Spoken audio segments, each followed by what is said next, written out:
Hello, everyone, friends. Over the past 4 to 5 years, I've talked multiple times about Bill Gates' activities in various developing countries, how he builds partnerships with the super elite of these countries, buys his influence within their governments, and conducts his so-called philanthropic experiments, effectively bribing the governments and officials of these developing nations to carry out various tests with toxic substances.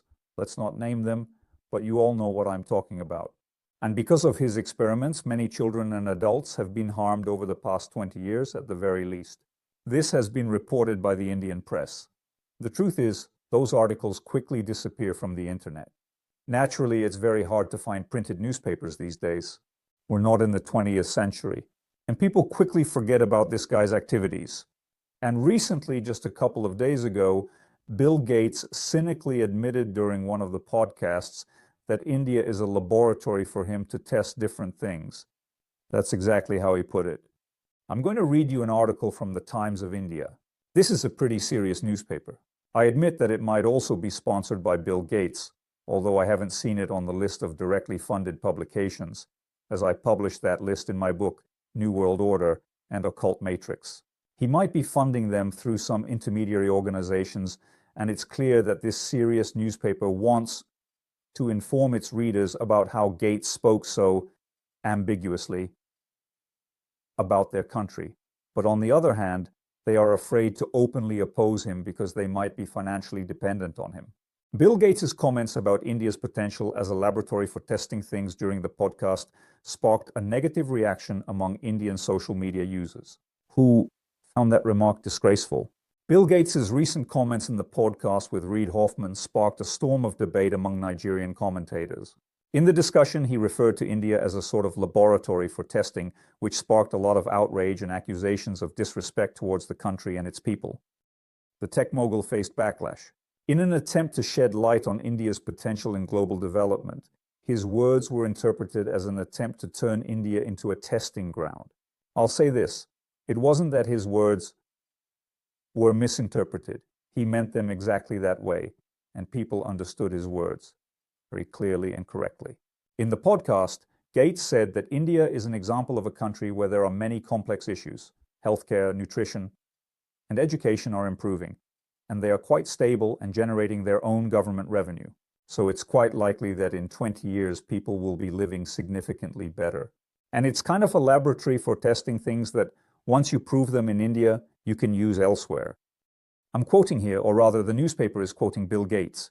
You know, he has this typical way of constructing his sentences so complexly that they can really be interpreted in different ways, but we all understand what he meant to say. He added, that's why our largest foundation office outside the US is in India, and most of the pilot projects we implement around the world are done in partnership with organizations in India. Gates received a wave of reactions from users. Many social media users expressed their feelings in the comments, considering Gates's remarks unworthy, reducing India to just a testing ground for global experiments, which is exactly what it is for him. One user from X, formerly Twitter, said that India is a laboratory and we Indians are guinea pigs for Bill Gates. This person controlled everyone from the government to opposition parties and the media. His office operates here in India, and our education system has made him a hero. I don't know when we'll wake up. Absolutely right, I agree. Another user said that Gates sees people in India as subjects for experiments, which means that successful initiatives are later adopted in the US. Absolutely right.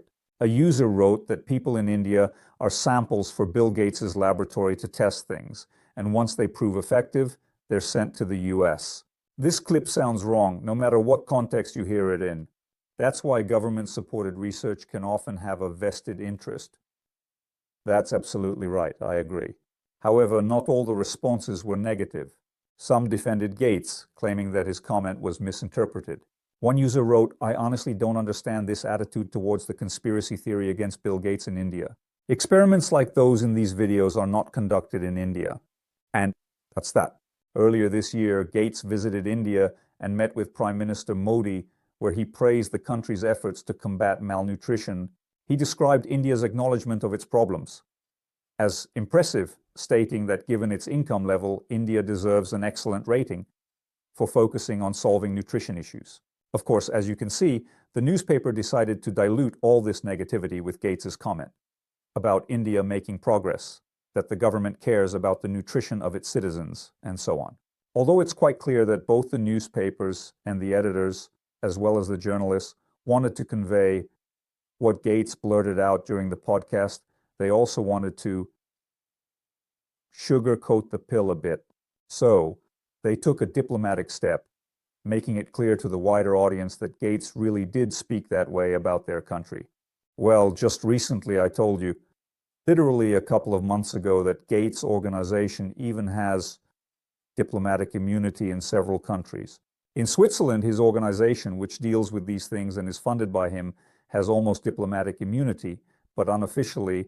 This was said by a former employee of the organization with 3 letters, which can be read in advance as SDO, when I was interviewing her. And I still have that interview on my channel on Boosty, but the original interview was deleted, along with some of my channels, I think about 3.5 years ago. So right now, Kenya has temporarily suspended the diplomatic immunity for the Gates Foundation, where it has immunity at the legislative level. Last week, the High Court of Kenya suspended the diplomatic immunity granted to the Bill and Melinda Gates Foundation by the Kenyan government in October. The decision from November 25th, made in response to a lawsuit filed against the government, will be reviewed on February 5th, 2025. The Bill and Melinda Gates Foundation no longer has diplomatic immunity and privileges in Kenya, at least for now. The High Court suspended the immunity after the Law Society of Kenya filed a lawsuit against the government. In October, the Kenyan government recognized the Gates Foundation and its staff as a charitable trust with special rights in Kenya under the Privileges and Immunities Act. The new status exempted the fund and its Kenyan employees from lawsuits for actions taken in Kenya in the course of official duties.